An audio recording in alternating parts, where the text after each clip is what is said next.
with us, we've got, well, I'm not sure if that's a coincidence, but we've got two amazing human beings with Greek heritage. We've got Sarah Papadopoulos. I hope I didn't butcher it. And Yana Torias-Praki, both amazing deliverability experts. It's such an honor to be among you girls, actually, because it's yeah, I've been observing you and following you for like years. Yeah, those are the best experts in the deliverability space out there, like in the world. So so this is amazing. Yana Tori is running her like different email ventures, but one of them is Email Console, pretty solid project to help democratize kind of deliverability. And Sarah is running deliverability in the Musent team, and she's responsible for actually having all the messages delivered from the Musent platform, and she's doing great, awesome job actually. So it's great to have you both here. And for Sidecore, not just Musent, Sidecore yeah. as well. Musent and Sidecore. Yeah, sure. It's great to have you both. So actually, without any further ado, Sarah, I'll let you start, because that's going to be the plan. First, yeah, actually, well, Sarah, you'll tell about the plan. Definitely. Hello, guys. I'm so glad being here with an amazing team. Today, we'll cover 3 major topics in order to make you feel more confident before pressing the set button and setting your Black Friday campaigns, and in general, be prepared for whole day email marketing strategy. Audience, reputation of your domain name, and clean up your list. No matter which email marketing platform you're using right now, and eventually you will choose Musent or Sidecore, there are a few rules that once you will follow, definitely will bring you the desired results. Inbox placement, high open rate, and revenue. Knowing and understanding the recipients is one of the most important things in email marketing. Understanding the interesting and analyze the behavior of customers and subscribed members allows business to target them better. So in order to learn better your audience, we need to take 2 steps back and make sure that you have secure sources and you're GDPR compliant. When it comes to subscription forms, you need to make sure that your forms are not under a bot attack. Unfortunately, there are many bad people out there that can attack your forms even right now and use mechanisms by adding dozens of fake or even real email addresses that the owner of the email doesn't have a clue that he just subscribed to. In order to keep your forms secure, you have to make sure that your forms are supported by reCAPTCHA, version 2, version 3, or that you set up other mechanisms that usually work like traps to make them more secure. Now, I will set my screen, I will log into my Musent account, and we are going to create a secure form together.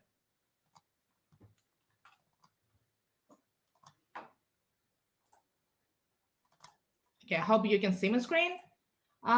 First, we're going to create an email list. This is going to be my Black Friday offers.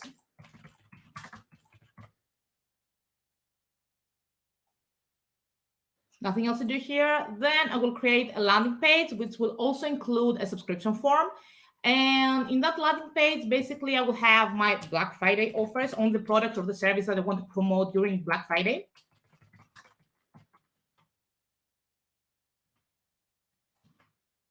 SEO, my description, you can add whatever you want. You can upload an image here. I like Abamaru, will upload him.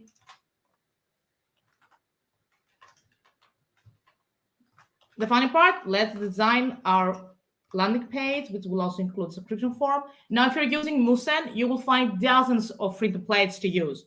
Now, let's pick that cutie here. Let's use that template. Okay, this is actually comes with a default subscription form, which only contains email and name, but I want to make it feel more secure, right? So let's create a few custom fields that I will also use as secure mechanisms.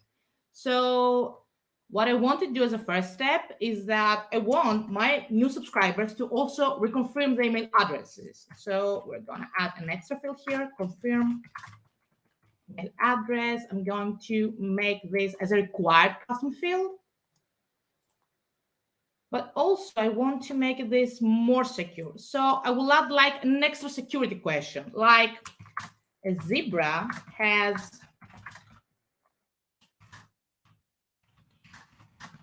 two colors, white, and I will change the data type here as drop down, and I will add 3 options: pink, this is because I want bots to cats, blue,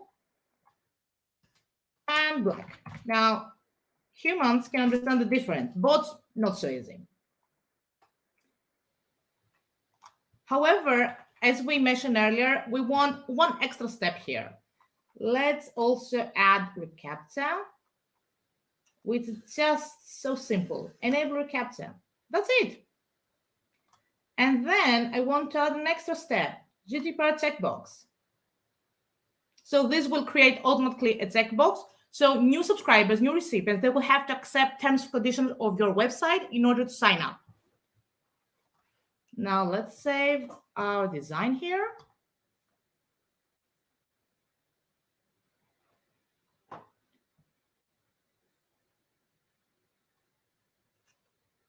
And we are ready to publish it to the world.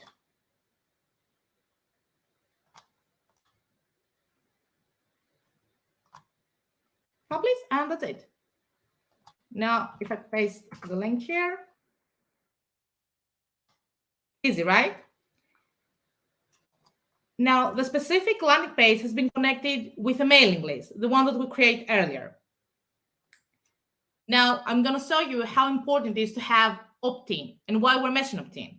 When you select a double opt-in procedure for your email list, your recipients will need to verify their subscription through a confirmation email right after subscribing. This will minimize the possibility of having invalid addresses on your email list, since double opt-in lists have fewer bounces and unsubscribes, of course, and this will also improve your open and your click rates. Now, in order to do that, you will simply have to check the settings of your mailing list, and from single opt-in, select strong double opt-in. Here you can select simply your sender, you can change the subject line, and every time that a new member will be imported in your mailing list, he will automatically receive the automated message that contains the verification link as well. Now I'm saving my progress here. And that's it. Pretty easy, right? Now let's go back to our slides. Okay, now that you have a secure form and you're GDPR compliant, it's time to know your audience. Consider yourself as a famous singer. So what your audience would like to hear as your next hit, and what you would do in order to express their needs.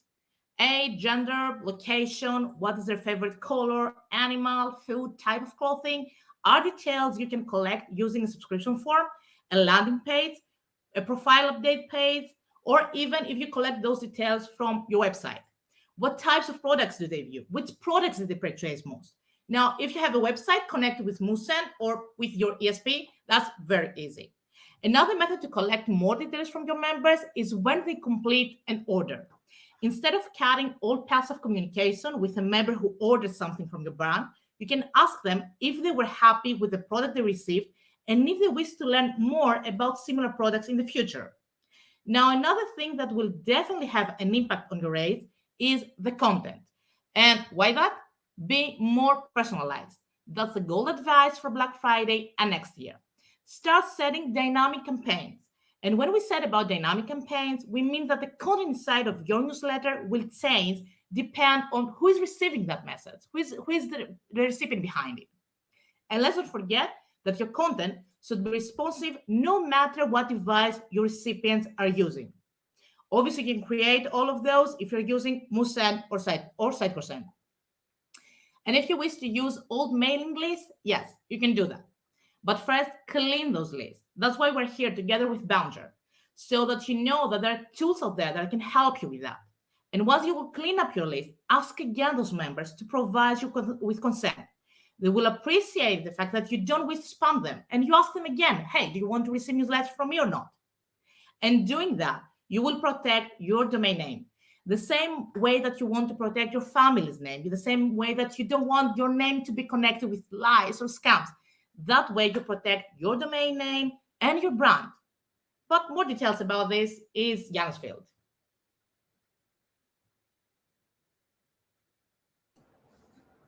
Okay, so I will see if I can share my screen. Are you ready, Sarah? I will try. Okay, so I see the screen, so I'm going to assume everybody else does as well. We're going to be talking about best practices and what you need to do before you send any emails, or what you need to understand when you are sending emails, because the biggest misconception when it comes to email is that if you send an email to an email that exists, the person is going to receive it in the inbox, promotion tabs, and they'll never receive it in spam or junk. Best practices are going to be the same no matter what inbox you're sending emails to. So it's very important that if you are going to be making changes, that you're making positive changes across the board. So we're going to start with authentication. This is the first thing that you need to do before sending any emails. If you have been sending emails and not authenticated, it should be the first step after this call or this webinar. So we're going to start with SPF, DKIM, and DMARC. Those are the most prominent ones. We have a very cool one called BIMI, but it's a little bit more complicated because you do need to have a trademark on your logo. It gets a little more complicated than just making changes in your DNS entries. So the reason why we're authenticating our domains is to have control over our sender reputation. When us Americans, Canadians and Americans in the United States, we have this thing called credit score. I know it's not the same, it doesn't work the same way in Europe, but in order to get a loan, a bigger credit line and so on, you need to have good credit.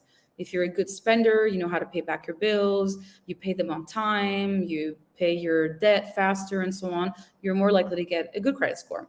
If you forget to pay some bills, you're late on your mortgage constantly, you're opening credit cards, you're maxing them out all the time, you're more likely to have a bad credit score. And that is going to affect you when you need new loans or you need help from the bank. Same thing with email deliverability. If you're a good sender with good sender historical reputation, your emails are more likely to land in the inbox. Even if you make some mistakes, even if one day you have a high hard bounces because your forms were abused, or your email marketing system, there's an issue and emails are maybe being sent out a couple of times and some of your users are getting 2-3 copies of the same email for technical reasons, you're less likely to have bad deliverability the next day if something is very situational. As long as you're a good sender and the inboxes know that you're a good sender, you're good to go. So SPF is the first one here, and it allows the internet or the inboxes to know from what tools emails are allowed to be sent out using your domain name.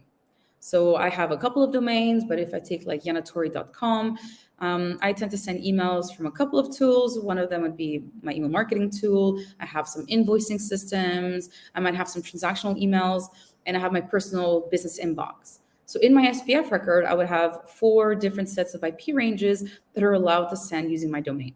So when I'm using my ESP or my personal inbox and I send out an email, the other inbox knows that it's allowed to be sent from G Suite, for example, which is what I use. DKIM, on the other hand, is the one that proves that you're the one that owns the domain. Me and Sarah, we definitely know how to, send some emails pretending to be you. But the one thing we can't do is actually be you. We cannot go in your DNS entries. We cannot go in your GoDaddy account and prove that you are sending emails from G Suite or MooSend or CakeMail and so on. This is something that you can control. Of course, there are amazing spoofers out there that are able to kind of maybe pretend to be you, but the inboxes using SPF, DKIM, and DMARC are able to tell real emails from fake ones.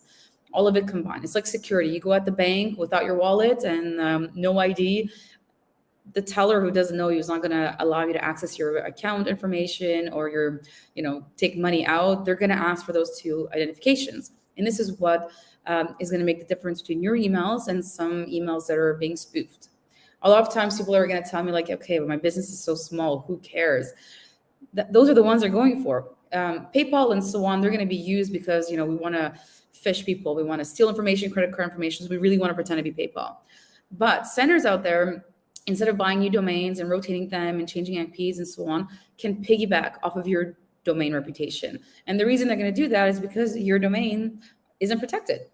If you have SPF and DKIM in place, the inboxes are going to be able to tell the difference between emails coming from the normal sources they're expecting, like, MooSend or MailChimp and so on, and the ones that are coming from some weird IP or from some SendGrid any MTA actually, and are pretending to be you. They're going to make difference between the content. They're going to check the difference in the header of the email, the secret stuff behind the email that people don't usually look at. They're going to be able to tell the difference. And DMARC is like a bouncer at a club. It is a rule that you're going to create that says if any emails don't pass SPF or DKIM or both, please don't accept the email. This makes it a little bit easier for you to track what is happening. And the cool part about DMARC is not only can you tell it what to do with the email, so you can just allow the inbox to decide for you. We won't tell you what to do, but we just want the reports. You can tell the inbox to put any email that's unauthenticated in the spam folder or the junk folder, depending on the inbox. And of course, you can tell them to completely block the email. So what's going to happen is that if somebody pretends to be you and they send out an email with your domain and it doesn't pass SPF or DKIM or both, depending on the rule that you created, the inbox will know to ignore the email. The great thing about it as well is on a daily basis, whenever you do send emails or emails are being sent with your domain name, you're going to get a report. It sounds a little bit like weird. You get like this XML file and so on. But if you open it in a text editor and you just take the time to read it, you'll see that it tells you what IP it was sent from, which is very easy to copy paste, put it on the internet and figure out who owns it. So if you're using Musen and Musen owns it, then maybe you're the one that's sending emails that are unauthenticated. So you should go fix that. It will also tell you the time, how many emails, and what it failed. Did it fail SPF? Did it fail DKIM? Did it fail both? And that allows you to do a cleanup. So usually when you put DMARC into place, you're going to start things slow because a lot of companies might not necessarily remember every single tool that's using their domain to send out. Usually the ones that people forget is their personal inbox. We connect the MX records with G Suite or Microsoft Office, and we kind of forget about the rest. And the other is usually the billing tools.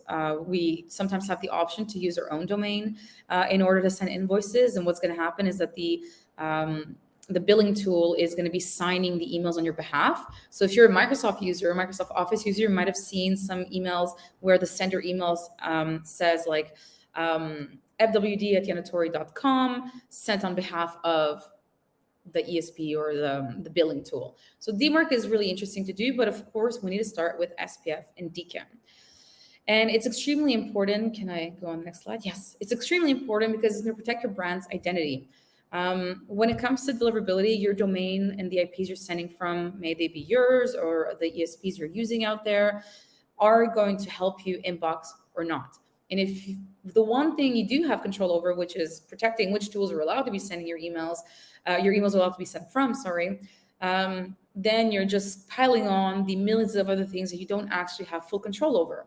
And in email, as much as we would love to have control over everything, we do not. We do not have control over what Google thinks of us. We do not have control of what our audience does. I always use this example, and if you've been on a webinar before, I'm sorry for the repetition, but if you own a mattress store and somebody buys a mattress, the chances they buy another mattress because you sent them another email tomorrow are fairly low. You cannot control that people are going to start ignoring your emails. You cannot control people reporting your emails as spam. They've given you consent. They wanted your emails, but now they're expecting something different from you. And as much as you can maybe control it over the fact that, you can stop sending those emails to specific people that have made the purchase. I understand that on a business side, not everybody has the tools or the resources to be able to connect those two together. And it will affect you over time. If you're sending a bunch of emails out and people are not engaging with it, ignoring it, and so on, it's going to affect you. So let's start with the first thing. At least protect your brand and make sure that when emails are being sent out with your domain or your subdomains, that they're your emails. This is going to help the inboxes understand who you are, what you send, if you're consistent, what you're doing, and what people are expecting from you, and what people think of you in their inbox. So I often talk about authentication, but we very rarely show how it's done. It always sounds very technical. We're talking about making changes in our DNS entries and so on. But if you know how to copy paste stuff, you're good to go. So I'm going to switch my screen here, and hopefully I don't, you guys can also see it. So I'm in my Musen account here, and I have one of my weird domains that I haven't used. It's an empty, it doesn't have a website. Anyways, it's called Stroopwafel and Puts In. I was living in the Netherlands for a couple of years, and it was a pet project of mine and a friend. We're going to use this domain and see how easy it is to authenticate your domain. It's like super easy. And I use GoDaddy, so I will explain some differences that can happen between hosting providers so that you're aware and you don't get surprised. So the first thing we're going to do is we're going to copy. And we're going to read the first thing here, which is a text record name. I'm going to go to my GoDaddy account. Hopefully I'm still logged in. And I'm going to click on add. I'm going to choose the famous text record. And then I'm going to paste the first thing here. The one thing about GoDaddy is that I do not need to add my domain name. That's the way this hosting provider works. So in this case, I will stop before period. And this is going to help the mailbox, sorry. The hosting provider is going to add the .stroopwafel.com for me. Then I'm going to go back. I'm going to copy the second one. I'm going to go back, paste it in the second one here in the value. And then I'm just going to click on add record. That's it. It's going to update it and I'll be able to add the second one. The way that I know that GoDaddy doesn't need me to add the domain is that some of the other records here have an @ record. The @ record means that it's your domain and you don't need to do anything. If in your hosting provider, some of the DNS entries, you do see your base domain name written, then keep that domain name. So you keep the whole string that Moosend is giving you. It's as easy as that. For the sender policy framework for SPF, just as easy, copy paste. So as you can see here, the only thing that's in the text record for this one is my domain. So when I'm going to go to GoDaddy, I'm going to copy it, but I don't need to. When I'm going to go to GoDaddy, I'm going to choose a text record. I don't need to put the domain name, so I just put @ which refers to my domain. And I will go copy the second one and put it in the second field. And I will click add record, and that's it. You can leave the TTL its own default. You don't need to change it. It might take some time to propagate and make sure that the internet knows that these DNS entries have been put online, and then Moosend will be able to confirm with you that these have been added. Now, the one thing about SPF records that you definitely need to know is that you can only have one SPF record by hierarchy of domain. So if you have a domain and a subdomain, you can have one SPF on the domain and another SPF on the subdomain.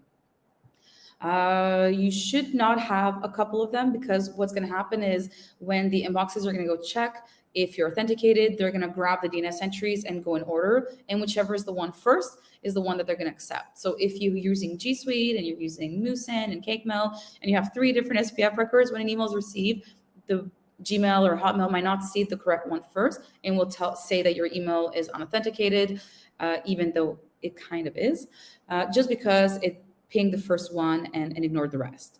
So if you do have multiple tools, Moosend is going to give you, if you already have an SPF record, they're going to give you the one updated, so you can go and update the current SPF record you have there. If you want to add more, so for example, I know CakeMails by heart. I worked there for 8 years. I should know by heart. So what you're going to do is that you're going to have the vehicles SPF1, which is one part, space.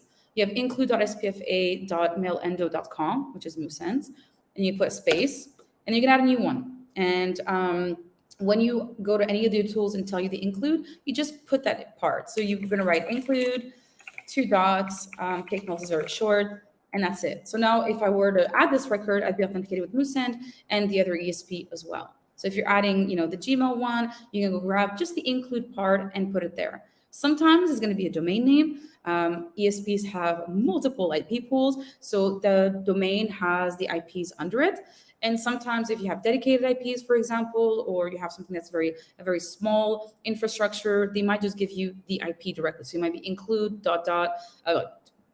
colon, and the IP, and that's it. So you don't have to worry about it, but this is how it would be. Just add the record and you're good to go.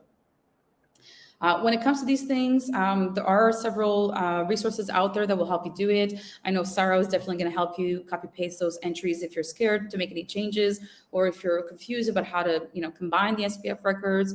There's also Let's Authenticate the World. It's free. They'll authenticate your domain all the way to DMARC as well, and they do it in service of you, because this is extremely important. If you're sending any emails out, you need to be able to control and help the inboxes understand what you're sending, and if you're the actual person that is actually sending it. If you want to check if some emails are authenticated or not, an easy way to do this, if you don't want to use any tools or you're not really sure what to put in the forms or in the fields when the tools are asking you, you can send an email to yourself. I like using Gmail, so here's my MuSend email. I'm going to click on the 3 dots and click on Show Original, which is going to open this page that was already open. And you can see at the top what Gmail thinks of the authentication of this email. And of course, it's passing. So the SPF is passing, the DKIM is passing, and that can help you make sure that everything's authenticated. Sometimes it's interesting when you're sending yourself test emails to double check this. Everybody's made mistakes. Like I've put DNS entries and then I've had 3 pages of DNS entries and thought that maybe I didn't have an SPF record, added a new one, and then my authentication wasn't working. I've sometimes purged my DNS entries and forgot to add some of my DKIM keys back. So sometimes doing a spot check when you're sending your emails to yourself as a test or to your coworkers, double checking that this is passing still is always a good idea. You never know what happens. It may be somebody in your team or on the tech side, whoever has access to this might have deleted something by mistake, not understanding where it's coming from, because you can understand that, for example, when you see something like md02.com or mailendo.com, maybe somebody who wasn't the one that was put it in place doesn't understand what it is or the value of it and deletes it. So always keep an eye out, because if, for example, you do have authenticated emails for a really long time and then one day they're not authenticated anymore, it might be a red flag. It's not going to affect your sender reputation or your deliverability on a whole, but definitely might affect it for a couple of days while the inboxes try to figure out what's changed and why things have changed.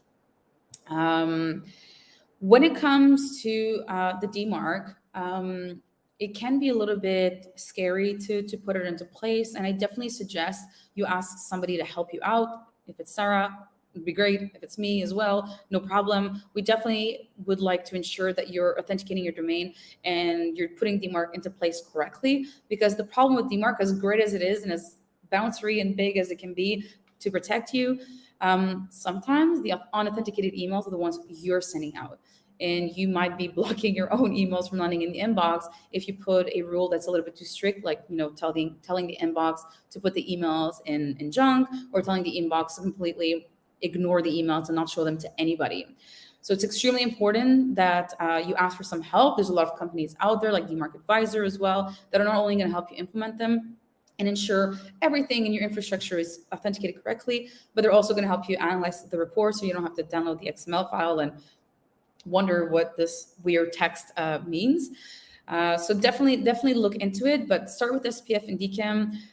It will at least help ensure that the inboxes can tell the difference between emails that you're sending out and the ones that somebody else is. And trust me when I tell you that there are a lot of small brands, small, medium businesses that are getting their domains spoofed. I buy domains left and right every time I have an idea, and a lot of them are not authenticated in any way. I don't use them. They don't have websites. And I've started at some point, sending emails or building websites and things like that. And my domain has bad reputation. And I should know this. And then I implement DMARC and I realize there's thousands of emails being sent out monthly using that domain. Why? Because I didn't do anything with it. So keep your eyes open, keep your eyes peeled, and definitely protect yourself. You wouldn't want anybody to go to the bank pretending to be you. Same thing with emails. Now, we're always talking about deliverability, about the sender reputation, historical reputation, and how that affects inboxing. And when it comes to these things, it feels like very secretive, very need an acceptance letter to Hogwarts to get any kind of information. But lo and behold, there are a couple of tools out there that you can use in order to see what is happening. The first one is the Google Postmaster one. So I put some screenshots here of a customer's domain, and we can see here and probably ask any kid on the planet and be like, what do you think is happening here? Do you think it's going well, or do you think it's not going well? There's 4 colors when it comes to Google Postmaster. So you got green, yellow, red, and burgundy, black, let's say. This domain is definitely not doing that well. And the one thing that Google is going to tell you is on a daily basis, if you're sending emails or enough emails, it's going to give you the reputation that they give you on that date. The one below it is the IPs. So this domain is sending from multiple IPs, and over time, as it's become worse, it has affected the IPs. Now, the reason why it's affected IPs, there's 1,000,001, and we can do a whole 24-hour webinar on why certain things are going to affect inboxes. But as you can see here, things are getting progressively worse. And the one cool thing about Google is that if you're a really, really, really, really, really bad sender, or they don't like your emails, they might stop giving you some data on purpose so that you're not able to reverse engineer, where you can like do certain tests, figure out what the thresholds are, and then stay under those thresholds. So sometimes you're going to see some, like for example, on the second one on the right, so this one over here, you see that there was a high spam complaint and there's nothing left and it's coming back. This can show a multitude of information. So this can mean like Google got really pissed at you and they put all the rest of the emails in spam. So people couldn't report the email as spam anymore because they weren't receiving the email anymore. Maybe they made some changes and cleaned their list. So then Google saw the change, you know, the volume went down, they cleaned out their list, they weren't emailing people anymore that didn't want to receive the emails. And then they might have started allowing some emails to go back in the inbox. But humans came into play here and saw the emails, got a note at it, and reported those emails as spam again. Google will give you information if it has it, of course. So the feedback loop identifier is something that is going to be found inside the email header. So this like magical part that people don't seem to want to read because it looks scary and techy. There are some identifiers in here that can be used for Google to let you know which campaign or which template that you sent out is the one that had these spam complaints. And you can imagine that when it comes to about like 17% spam complaints, these are coming from humans. These are not the percentage of emails that landed in spam. This is the percentage of the emails Google only received and how many of those people reported as spam. So it's extremely important to understand this and to see it, and it's completely free. Unfortunately, you do have to have enough volume being sent to Google to have this information, but if you're sending a couple thousand emails a month, they will give you this information. And I would definitely keep an eye on it because, I mean, it's very easy to see things go from high reputation to medium. If there's something going on, it's a time to take a step back, figure out what the issue is. I have no idea. I have such a hard time with my eyes today. I've been speaking Greek all day. It will give you all the insight you need to see, is it the forms, and have you been doing Facebook advertisements? You have these like Facebook like ads or LinkedIn ads where people give you their email address in exchange of a PDF. Personally, I sometimes find the PDF very attractive and I put all my attention to that. I don't really notice who I'm giving my email to. I just want that PDF. And then I start getting emails. And I'm not a spam complainer usually in my inbox. I'm very, very nice. But I'm gonna ignore emails that I don't recognize because I don't recognize the brand. I'm not doing it on purpose. I just don't remember who you are. I cared about the PDF. I ignored your brand completely, and I cared about the content, and that's it. So sometimes when you see certain things like this, you can go back a couple of days or that date and see, what did you do? What changed? Did your volume go up? Was your form abused? Sometimes people do like a contest. I remember when I was working at Cake Mall, there was a cool customer. Well, the customer problem was cool. We're trying to figure out what the issue was, and over time they had a online contest. Like those like turn the wheel and get like a percentage off. And like every other intelligent person or person, like I have 7 email addresses. So what happened was that people were putting different emails, and the contest was bringing in the wrong kind of crowd, because for them it was like a way to grow their list, but the human factor came into play. And when we went and we reviewed everything, we realized that a lot of these emails were like old email addresses, or those email addresses you give to stores when you don't want to receive their emails in your actual inbox. You give them that old email address you created when you were in university. It can give you a lot of information. Google and Microsoft and all these inboxes don't give us a lot more information. Like the open rates haven't been like a good metric to look at, individually alone for years, like a lot of years. The Apple changes last year was not the first of them. I remember a report from I think it was the Verizon family, and they were comparing like 2014 to 2017, and 60% of open rates that they were looking at internally, and they were comparing to what the ESPs were saying. There was like a 60% change on average. So that can be less for some type of industries, more for others. And of course, it was for their infrastructure, the Verizon one, AOL, Yahoo, and Verizon. It's not the same thing with Gmail and so on. Every spam filter clicks and opens emails to be safe differently, but they've been bad for a very, very long time. What you want to make sure is that things are consistent, that your open rates are great, and that you're able to see, is it deliverability or is it a marketing issue? And those two issues can be separate. You cannot be buying lists left and right, emailing people you don't know, and then blame Moosend that your emails are not landing in the inbox. Moosend and Sarah are doing the jobs perfectly well. If you're sending emails to people who don't want them, Google is going to realize that the issue is not the Moosend infrastructure. They're going to know it's you, and you're the one that's going to get penalized for it. All the other senders on Moosend are going to be doing well, and your emails are not going to be landing in the inbox anymore, and that's on you. So when you use Google Postmaster, you see what's happening on a sender side. On the sender side with your domain and your reputation. So don't get angry at the email tools. Don't migrate left and right. You're not fixing the problem. It's like going to one bank and then go to another bank and go to another bank. At some point, there's so many times you can check your credit score and get a loan from the bank if one of them denies you. There's another one that's free, SNDS. This is for companies that have their own infrastructure, they have their own dedicated IPs. So if you have a dedicated IP, sign up. When you go to the website, don't be surprised that it looks like a website made in the early 70s. I don't know why Microsoft has not updated the website, but if the website looks bad, you're on the right website. With SNDS, it is a little bit different. They're not giving you a reputation based on a domain. They're giving you the reputation based on the IPs, which is why you need to have your own dedicated IPs in order to monitor your sender reputation. So an ESP is monitoring their infrastructure with this, but they cannot provide you this information because there's IP pools, there's multiple senders on the same IP pool and different IPs and so on. So if they give you information, it's based on everyone, not just you. Now, the very cool thing about Microsoft here is that they're going to tell you how many of those IPs and the number of emails that were sent out from them that either fall in the green, yellow, and red. I don't think you need me to explain to you what green does and what red does.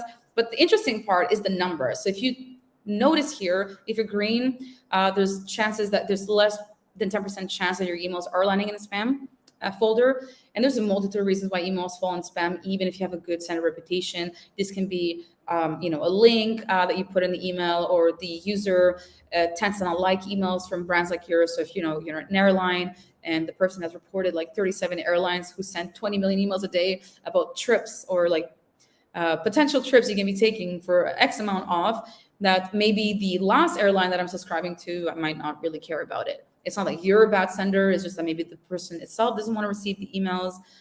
Then you have the red at the bottom, which means more likely more than 90% of your emails are landing in spam.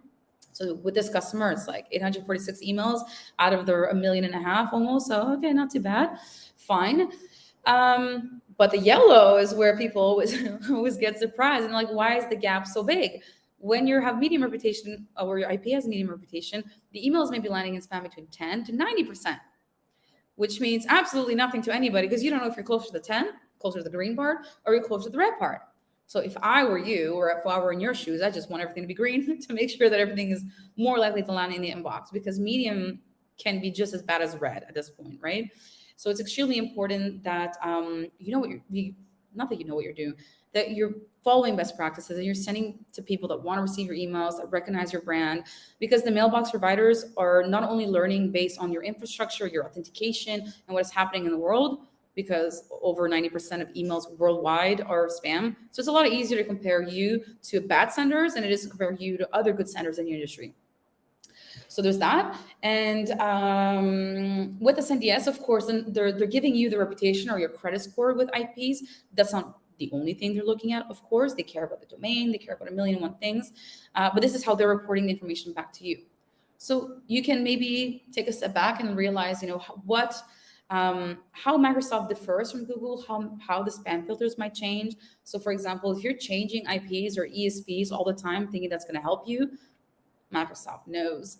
The only thing you're doing is you're making it easier and easier and easier for them to catch you, and faster and faster and faster for you to catch you. So don't do that. It's better to change your practices and send emails that are going to be received than just switching domains, switching IPs, because trust me, Google, Microsoft, Yahoo, everybody, they know what you're doing. Let's all be logical. If you're sending an email and then it's landing in spam, you have bad deliverability, and you just buy a new domain, and then you send the same content and you're redirecting people to the same website, and there's like the human interactions are not going to be changing. People are still going to report your emails as spam. There's no way to kind of get out of it. And maybe a couple of years ago, We could have kind of rotated around and changed and tried to stay ahead of the spam filters, but these spam filters now are growing exponentially. And it's not only the black and white things like, is your IP good? Is your IP bad? Is your IP on a block list? Is it not? Your engagement, your brand, what you're doing, what people are doing in their inbox, which we have no idea what they're doing in their inbox on an individual level, is what they're looking at. So beware, email spam filters are starting, if not have already started, to kind of act like social media. If I post pictures and my own friends don't like it, the chances that other people see it are very low. I have never seen somebody complain to Instagram that their pictures were not being shown to other Instagram users. If you have very engaging content and your followers like you, there's a most likely chance that other people are going to see the content. And that's when we're happy. Same thing with emails. It's extremely important to make sure that you're not sending emails to remind people you exist, that you're sending emails that people are going to want to engage with. And of course, we need to realize that people cannot engage with every single email in their inbox. They cannot engage with their brand forever. There's other ways and to engage with their audience. Sometimes making sure that you're mixing up things is great. You know, you're going from email to social media to, I don't know, paid advertisement or ebooks or webinars. Get them to give you attention in ways that they want to give you attention. It's very important. The other thing that SNDS gives you, which is really interesting, is that they give you a bunch of information. I chose my 3 favorite graphs. They also give you the number of spam traps you're sending. So in this case, there's like 1 or 2 being hit on a daily basis here. It's not the end of the world, but if you have other red flags, you're not that perfect of a sender. It only takes 1 spam trap to kind of get you booted off and to have bad deliverability. It doesn't take 20, 30, 40. Of course, if you're sending 1 billion emails a day, then that might not affect you as much. But in most cases, 1 or 2 spam traps is an indicator that you're having issues with your list. Somebody's abused your form. If you haven't bought a list, your forms are being abused, or that you haven't cleaned your list based on engagement, meaning that email addresses that used to exist. So like I have a bunch of domains and I used to have a bunch of inboxes. And at some point I gave my domains that I didn't want to keep anymore to friends that own spam trap networks. So my domain that used to be an actual inbox has been given to somebody that is actually monitoring spam traps and creating them. And over time, after a couple of years, they become spam traps. A domain that I own, that existed, that was in people's list, becomes a spam trap. So you might have some recycled spam traps where you haven't removed anybody who hasn't done anything in years. And because I gave my email address away or my domain away years ago, you had years to remove me from your list. And things like that happen. So it's not only because forms were abused, it's not because you bought a list. Sometimes it's just because you haven't removed people who haven't engaged with you in a very long time. And if I bought shoes or I bought something from you and I've never bought anything again and you weren't able to re-engage with me, you weren't able to get my attention, I should be off the list. You should definitely do a sunset policy. You should try to get me back. But if I ignore you forever, more likely, especially domain-based emails or very, very old Hotmail, Outlook kind of domains and emails, just boot them off your list. It's not worth it. Because the worst thing about deliverability is that if you're having deliverability issues, like you see here, like the 1,000,041, you don't know which 1 million emails is in the medium. You know which IPs, but you don't know which one of them had the issue. And you don't know if it's between 10 to 90% landing in spam. So because we don't know who is having deliverability issues, you might be affecting new subscribers. You might be affecting people that would have wanted to engage with it just because you try to send me an email just in case I come back. It's not worth it. Make sure that the people that want to receive your emails are more likely to get the emails. The other one is very interesting, and I didn't blur it. I couldn't find a blurring tool, so top secret. IP information from customers. One thing that Microsoft will give you is what the details of what's happening with your IP. So because it's IP based, so in this case, you can see that the infrastructure is not as great as Moosend's infrastructure because the IPs are being seen as IPs that send out emails that are creating spam complaints or have evidence of spamming. So don't use this. Use Moosend. They have great IPs. They don't have any issues. But it is very interesting to see what Microsoft says about your IPs. And you'd be surprised how many times I talk to customers and they're like, no, this is not true. And I'm just like, but I didn't invent this. This is Microsoft telling you they don't like your IPs or they don't like your infrastructure. They don't like your emails. Change. And people usually come back with me like, well, I've been doing this for 15 years and I never had an issue before. Email has changed in the last 15 years, especially the last 5 years, especially since the laws came into place and inboxes have to follow them. I mean, we have to follow them. Senders have to follow them. they also have to follow them, and they need to help ensure that they're being enforced. So when you see junk due to user complaints, or Google telling you, earlier that there's a 16% spam complaint, this is not me inventing information. This is Google telling you this is happening. Do something with it. Don't close your eyes and just pretend you didn't see anything, because you're going to have issues, and it would be very disappointing that all the work you're putting into all the marketing and the content and the statistic analysis and all the metrics and the growing of your list ends up in spam because you don't follow best practices. Another thing that's free, and I did not write the tools here. You can use Bouncer as well, or Email Console to monitor this, but there are two tools, Hetrix tools and MX Toolbox, where you can put your domains and your IPs, and it will tell you on which domain, on which block list they're on. Block lists are really important. They're not there just to make our lives as senders difficult. They're there to protect us as well, because, for example, if somebody did abuse Moosen's infrastructure without anybody knowing, these great hackers from out of nowhere are doing something, I'm pretty sure Sarah would want to know that something is happening. And by being registered on a block list, that allows people to figure out that there's something happening, to change it. If it's not your fault, getting delisted is extremely easy. As long as you don't cry, yell, or threaten to murder somebody that's working at Spamhaus or Abusix or whatever at a block list, they're going to be more than happy to help you out. Block lists are there to make sure that the internet is a safer space, that's safer for everyone, for the senders who need to be protected by anybody that's trying to do you harm, and on the audience side to make sure that we're not the ones annoying all of our audience members. Different block lists are going to be listened by different inboxes. So Microsoft really cares about Spamhaus. So if you have spam traps that are owned by Spamhaus in your list, or spam traps from Microsoft in your list as well, if you're Spamhaus DBL, Microsoft is going to hard bounce every single email you send until you are delisted from Spamhaus. So if you see that, go to this Spamhaus DBL thing, which means you have spam traps and you have to clean your list. Clean your list. Contact Spamhaus, let them know very politely, we're sorry, we don't know what happened. Our forms were abused, or we didn't know we had to clean our lists. We just went on a webinar with Use Bouncer and we just realized that we need to clean our list. We didn't know that before. We've cleaned the list. Is everything okay? They'll monitor your things for 1 day, 2 days. They might even delist you without even emailing you back, or they might let you know hey, we don't think that you cleaned your list enough and that you're still sending emails to spam traps. So then you should go back, check who hasn't engaged with your emails in the last 6 months, 12 months. Depending on how many emails you send, maybe 3 months. If you're sending an email every day, it's better to do it every month, every 2 months maybe, so that you're ensuring to remove, or at least sunsetting, the people that you're losing engagement with. And of course, I think Spamhaus is the most popular one, but there's a bunch of them out there. Some are going to affect you, some are not. I know there's UC Protect that's very, very, very, very, very strict. There's not that many inboxes that are going to be listening to it or take that information as strongly as Microsoft takes information from the Spamhaus DBL listings. Some inboxes trust their own spam filters enough. They put millions, if not billions of dollars into them to ensure that they're keeping as safe of an environment as they can. But if your emails or your domains or your IPs that you own are on a block list, there's definitely something you need to do. And I'm telling you now, after 8-9 years of experience, 9.9% of the time, the issue stems from the list. One really cool trick to do is you should check your domain name against a block list. You should check your subdomains, of course, as well, because sometimes only the subdomain will be and not the other subdomain or the other domain, the base root domain. You should also check the IPs that you own. And of course, when you have a domain, you should have an A record to it.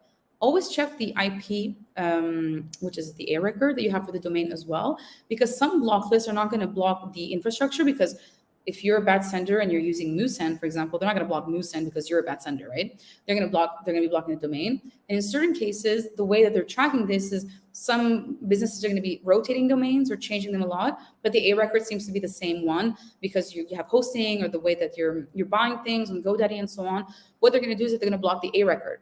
So people check their domain, they check the sending IPs if it's their own infrastructure and they own them, but they never check the A record. SPFBL, for example, and SORBs love to block the A record of a domain. So it's sometimes important to, you see that there'd be a domain here and there's the reverse IP. You would take the reverse IP and also check it against block lists. So Hetrix Tools is free. They give you the top 20, 30 block lists that are like very prominent that inboxes like to listen to. They might not listen to them 100%, just like Microsoft does with Spam House, but they will listen to them and wait as a red flag.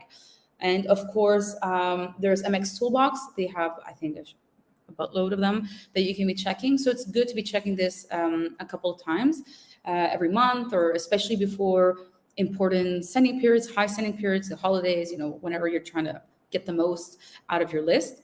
I know that Bouncer has integrated with Email Console. So if you ever want to be able to monitor your IPs and your domains, you can definitely put them there. And we'll let you know every hour. We check them against all the block lists. There's over 400 of them.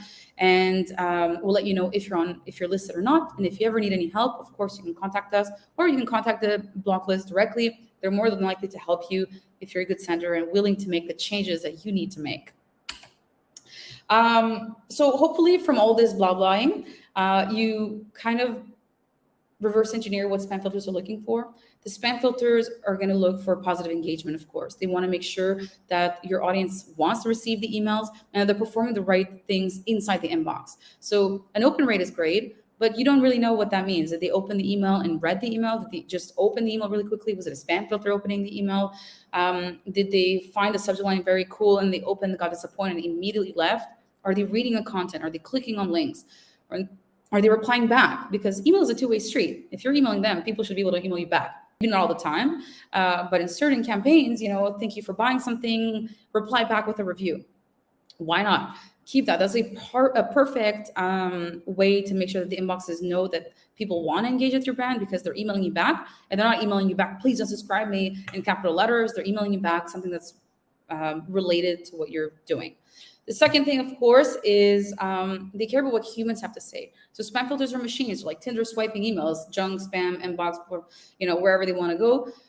But the one thing that they're really going to listen to is what the humans are doing. So of course they care about what they're doing in their inbox, but they also care about that report spam. So report spam is going to trump a lot of other things because that is a huge negative red flag.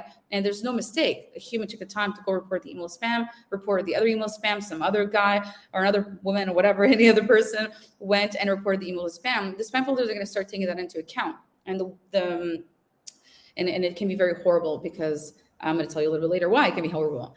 We have one more slide after this. So the other thing is spam filters love is consistency. If they know where you're sending from, you're changing tools, you're changing domains, your audience is always rotating and it doesn't fit your industry type. Some industries, it's very short-term customers. You send them a couple of emails and that's it. You can imagine job postings. You're looking for a job. You want emails for 2-3 weeks, a month.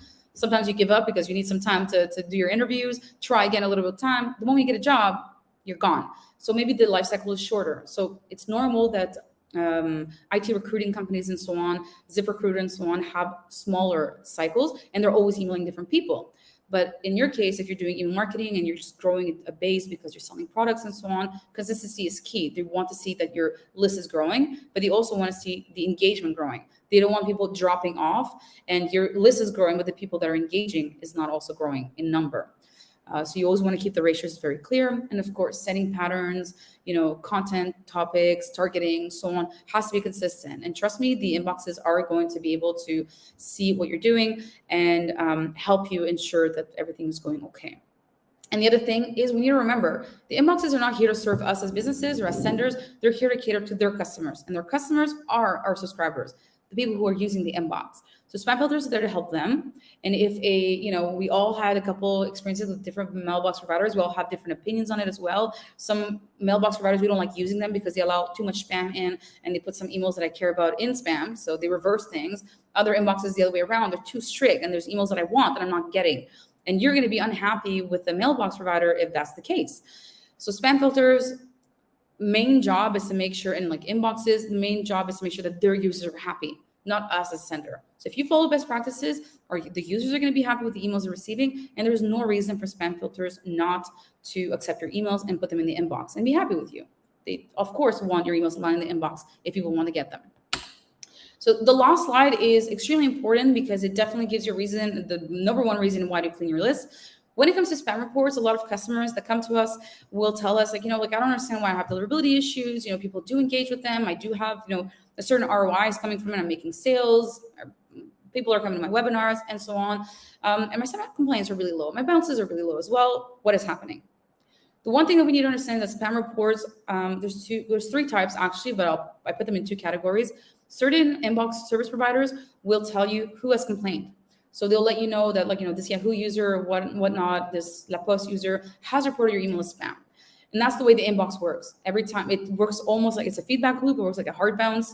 Have you ever done a typo in your inbox and then you send an email out, there's a typo and Gmail tells you hey, we couldn't deliver the email, the email doesn't exist. So kind of the same thing, but for spam complaints, if somebody complains, it will push back an email to the ESP that's handling all of this, just like the hard bounces, and they'll be able to remove that user from the list. A lot of mailbox, not a lot, Gmail and other mailbox providers do not tell you who has complained. So they're going to tell you the percentage in Google Postmaster, but they don't tell you who. This means that if you have a spam report complaint today and another spam complaint report tomorrow, so we have 1% spam complaints today, and Gmail tells you tomorrow we have another 1%. Those 1% are not the same users. Because if I report your email as spam, the chances that I'm going to get an email from now on are very low. Google might allow some, invoices to come in and some emails that it deems important to be inboxing, even though I reported your brand as spam or your seller domain as spam. And the issue is that over time, we're just accumulating these complainers. And because we don't know who is complaining, we cannot remove them. And what is happening is that at the beginning, it's normal. Google doesn't expect you to crystal ball and realize who's complained, but they're expecting that over time, after 3, 6, 7 months, you realize that there's certain people that have engaged with a very minimum amount of emails.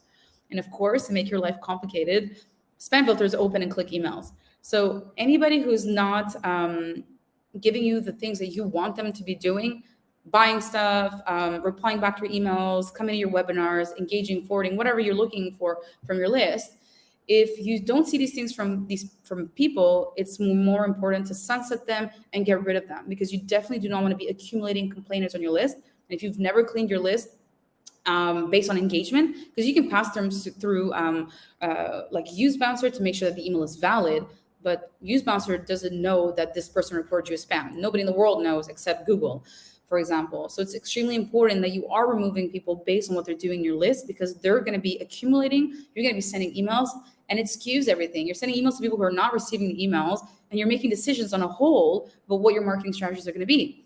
Why are you making decisions with a bunch of complainers in your list? If you reduce the list and made decisions based on the people that want to receive the email, people that are giving you something back, which is the whole purpose of this. You're not doing this only out of the kindness of your heart in most cases. You're sending emails for something in return. You're going to be reducing the people that are complaining, and you're going to be learning more about your list. And if you have less red flags, there's less chance that the spam filters and the inboxes are going to be opening and clicking emails, because they don't have to open and click emails, because there's no great big flag that makes people say oh wait, there's a different link here. They migrated, or the domain is a sister domain of the domain I didn't like. They won't have to do that. So the most important thing is to understand that most spam complaints are not being reported back with the user, at least not the inboxes you would love to know about. So Gmail would be one of them. They do not give the information back. And that's about it for best practices. So I hope you guys learned something new, and I will keep the ball rolling and throw it over to Radek. Thank you. It was awesome. I learned a ton. So I believe it's been very valuable to. I cannot hear you guys. Give me a second. All right. Sorry, can you guys hear me? And just checking. I can hear you crystal clear. Perfect. Awesome. During Anatori's presentation, I did have some technical issues. My laptop died for a sec, so that was the reason why I wasn't here. And I was just praying that I'm gonna be back here. But yeah, it was awesome presentation. Let me share my screen and take it from here. Sarah, can you see my screen? Yes. Awesome. Yes, again.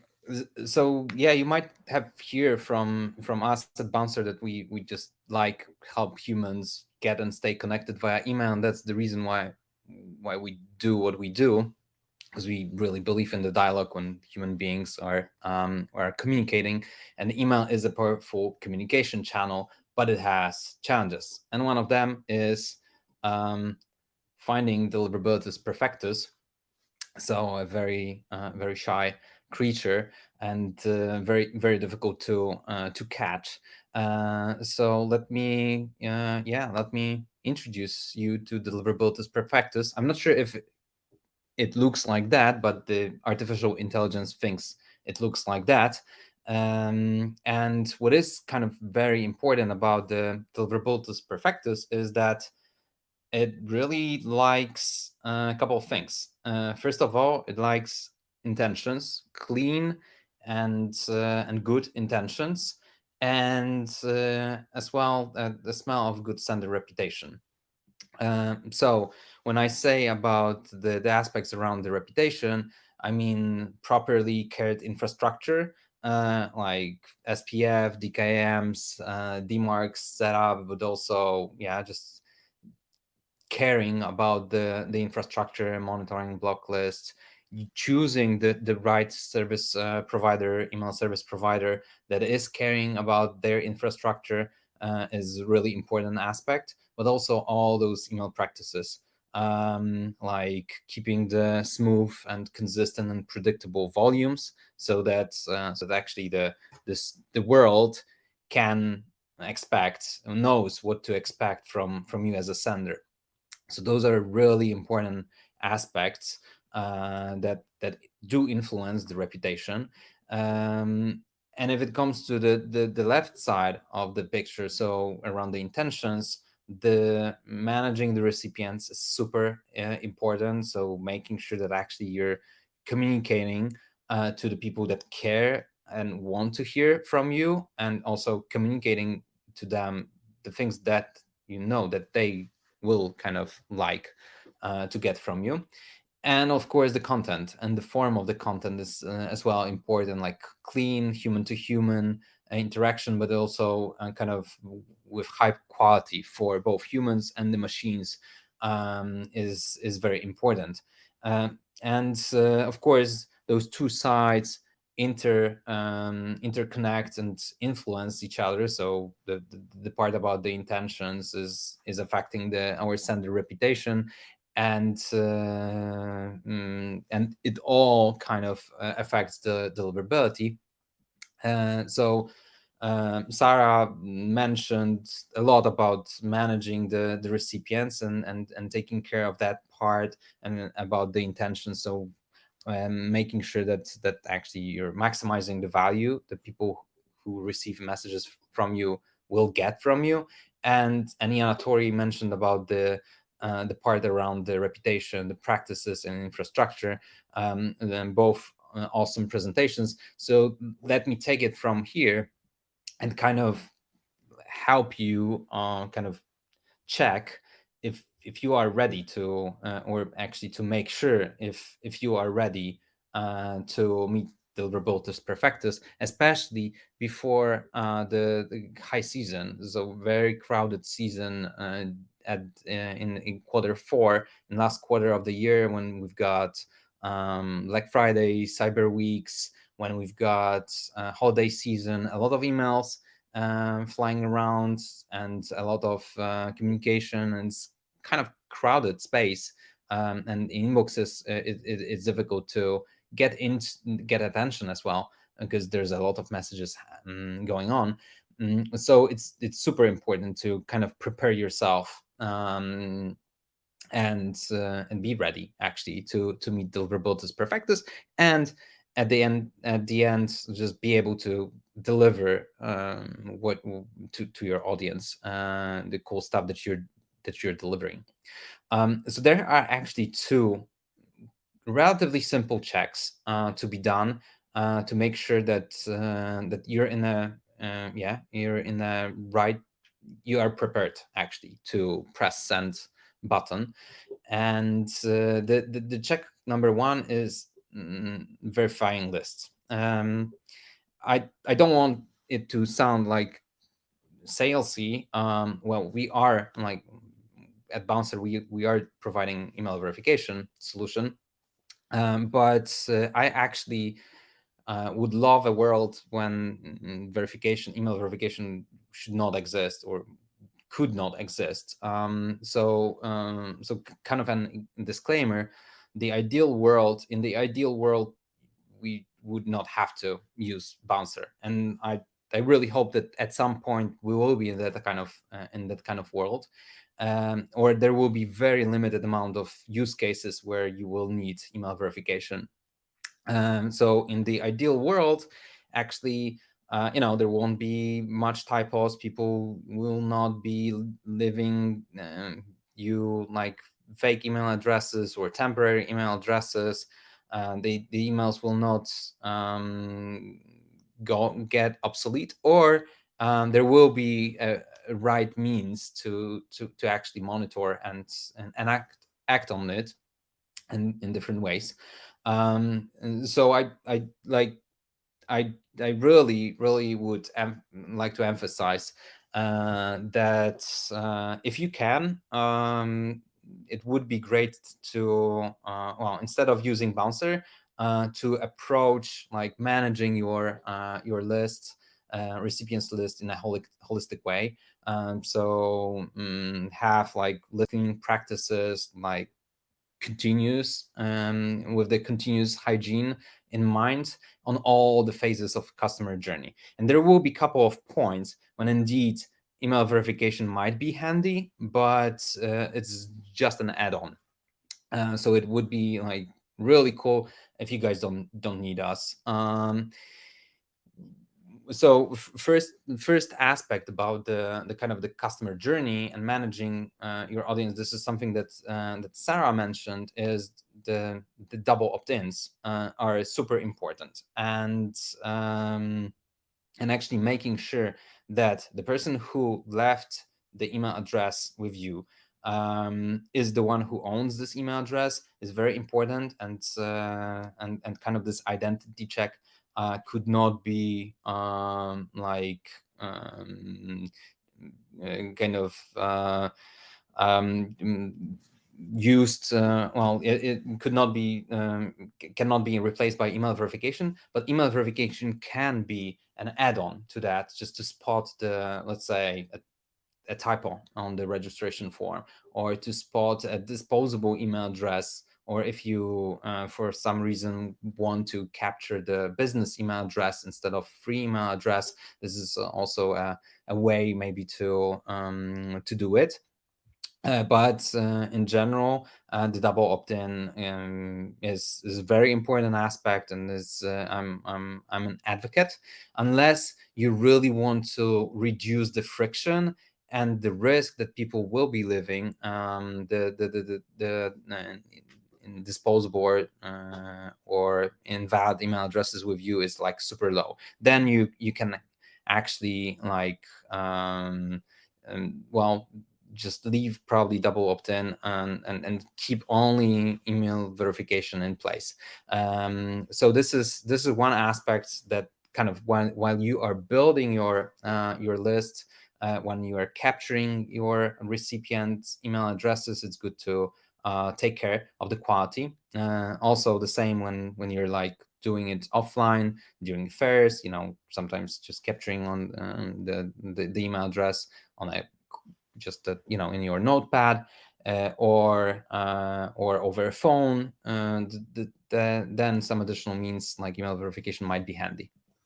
Then when you are serving, when you are communicating with people, it's good to learn from those kind of interactions. So observe what's the normal kind of in your case of engagement, of how many people kind of unsubscribe of your messages when your messages do bounce. What's your normal, and so that you learn to spot the anomalies when they happen.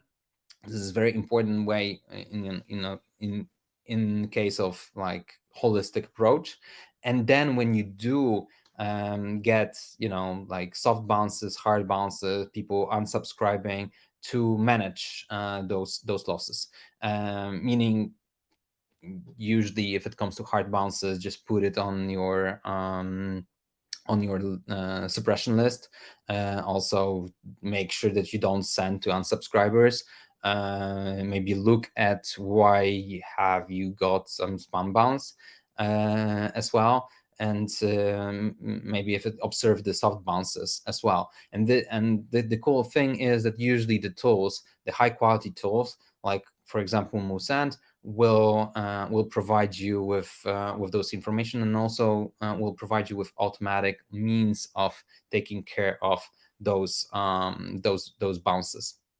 But if you so let's say you haven't been engaging with your audience for quite some time, like last time you sent a message was before the Valentine's Day, it might be good to verify your list before pressing send button, so that you kind of prevent the bounces, and by that protect your deliverability from one perspective.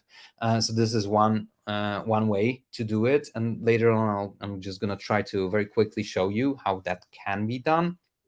And the second check, if it comes to the verification of your list and list cleaning, is also checking toxicity. So that may as well be handy, especially if you're having like an old list of the emails that you haven't been sending messages to for quite some time, or your marketing kind of your ways of building the list are a little bit more risky. Like for example, Yanatori mentioned about the lead magnets over social media, where people might give you little bit less quality or maybe sometimes toxic email addresses, or when you do have like other riskier ways of building your list. And by the way, one of the riskiest ways that we really strongly advise not to do is purchasing the lists, because yeah, it's definitely the toxic way of building your list. But even though while building a list organically, you can get some toxicity, so it's good to do that kind of check. So to summarize, the first aspect, getting you ready to send, is to ask yourself a question: do I need to verify my list? Hopefully you don't, because you've been like sending messages to your audience on a regular basis. You've been managing bounces. You've got protected ways of capturing the emails in a correct way. But if there are some risks, then it might make sense to do the verification of deliverability of the email addresses, or in some cases also toxicity. And the second very important aspect to kind of get you prepared, or and just check if you are ready to have a Deliverabilitus Perfectus in your behind your back, is to test inboxing. So test your deliverability, and there are ways to test your deliverability, relatively simple. I'm gonna also try to do my best to show you how simple it is. And there are several tools on the market. We happen to provide one with partnership with Email Console, but feel free to choose the one that suits you the most. So testing the inboxing is a very important thing, and by saying testing inboxing, I mean verifying actually if your emails are landing in the inbox or in the spam for different email service providers. You could do it yourself. This is not like super complicated, especially for low volumes, but it's just it takes time. You could just create a couple of the procedure is called seed listing. You could create a couple of email accounts with different service providers, and then send your messages to those accounts and see if the message landed in the inbox or not. The manual is a manual work, so it takes some time. So you can use the automatic tools as well. But it's as simple as that. to at least to tell whether your emails are landing in the spam folder or not. But if you want to do it properly, we usually advise, especially before the bigger sendouts, or when you're like experimenting with the form or the new content, or in general preparing yourself to mass sendouts, it's good to actually run the tests, deliverability tests, for example, using Bouncer and Email Console. And you can do it to test a couple of aspects. Like first, just your setup. So if you are properly authenticated, that kind of test will show you. If it will also show you if your IP or domain is blocklisted or not. But also it will tell you a bit more about you in general, your deliverability. So you can test, for example, like simple message that you know that was inboxing, just to check if your deliverability changed over the course of the time. But also you can then test different types of copy and different types of your messages, different for different messages that you're planning to send, to see if maybe those are affecting deliverability. Because they may, even though the anti-spam filters are really sophisticated, sometimes some simple mistakes with the message may cause you landing in the spam. So if you don't mind, I'm just gonna run a very quick demo for you, just to show you what those checks might look like. And again, I don't want to sound too salesy, but I'm going to show you, of course, how to do it inside Bouncer with connection with MoveSend, and as well, with the tools that Email Console is providing. So right now we're inside Bouncer. So the first thing, actually, let's check our list, and let's pretend that indeed we're about to run a campaign for or prepare a campaign for Black Friday, and our manager came to us with this cool idea that he just found in his closet, a big, pretty decent mailing list. He not necessarily remembers how he got it, meaning he's almost sure that it was organically built, but it was some time ago. So he came to us with the question, hey, could you just add it to your campaign and send it? Because it would be cool to extend our audience by that. So if that happens, if you don't, if you know that you haven't built the list organically, or it is, you did build it organically, but it was a very long time you've been engaging with it, usually it's not the best idea, but you can actually do the toxicity check in that kind of case. And it's at Bouncer, it's super easy. You just drag and drop or upload the list from my manager, and just start the verification. Here we're partnered with Blackbox, which is a database of bad email addresses. They're like a toxic, risky email addresses. Actually, the same database that some email service providers are using as well. So after a very short time, you get the information about the toxicity of the list. And in that case, it seems like the match rate is 100%. So every single email address from this list that I got from my manager is toxic. And there are some that are that have been kind of email addresses that were subject to data breaches.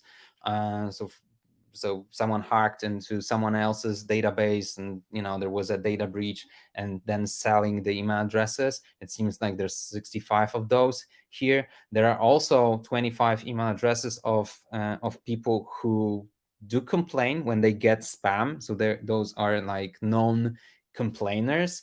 And there are also a couple even more toxic email addresses with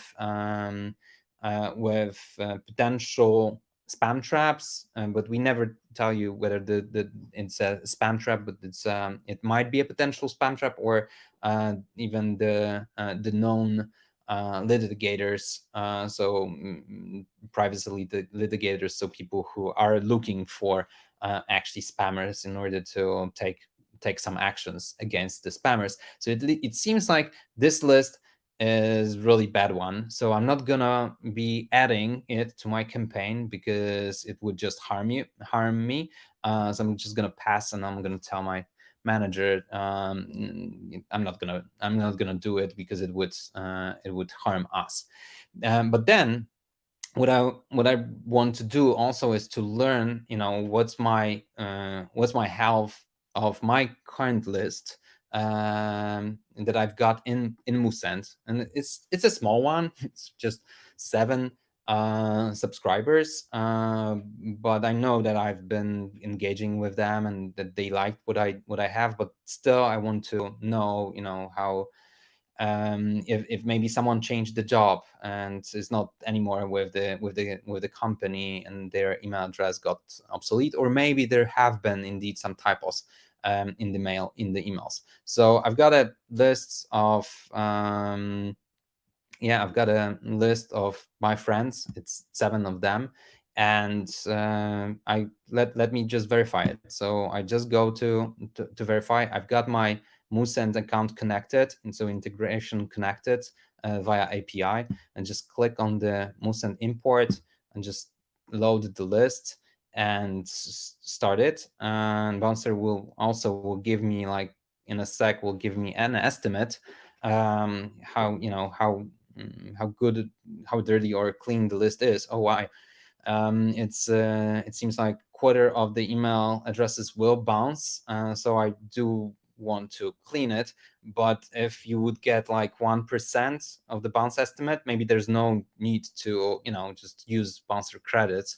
Maybe you're gonna be good at just pressing send and just managing the bounces organically later on inside Musent. So I just start the verification, and it should be relatively quickly ready. And based on the results, I'm going to be able to tell more what's happening. Yeah, as predicted, it seems like there's 5 deliverable, and there are 2 emails undeliverable. I could just download the file with different maybe setup, or just download all, or I can export it to Musent. So let me do that. Let me remove undeliverable email addresses, and what it will do, it will just change the status of the email addresses to archived. So right now in the active, I've got all those that are confirmed, and under archived, I've got those that are undeliverable. And later on, I can of course try to correct them. And it seems like, yeah, there's a typo here, and there's a typo here. So I could correct them and just move them back. Or if I don't have time, I'm just gonna focus on the active subscribers. So that's the first check, checking your lists, if they are healthy, if they are clean, and if you are ready from that perspective to start a campaign. Now, very quickly, let me show you how you can test your deliverability. So first of all, we do have the deliverability kit, which is a pretty sweet new feature powered by Email Console. So first of all, I can just check if my domain and my IPs are on some block lists, and they're not. It seems like my domain is not blocklisted, which is awesome. I could just copy paste IPs or domains here, or just type them. It can be both IPs and domains, and Bouncer will just separate the IPs from domains. So that's the cool stuff. And I can perform actually a deliverability test. So my Musent deliverability test. And I can right now configure my test. So decide of how many different email addresses I want Bouncer and Email Console generate for me, so that I'm gonna send a message to them. And I usually recommend the regular or full because it gives you good granulation. Like you've got like 10 email addresses from Google, Yahoo, and the main email service providers. So then if one email address lands in spam, you do know that it's like around 10% of your kind of spam rate. Well, landing in the spam, it's 10% emails only. Because if you would just run like a very simple check of one email address per email service providers, then you wouldn't be able to tell. If it lands in spam, it might be just that it's just 10% or 100%, so it's hard to tell. So I recommend to run the regular test or light if you wish to just play around first.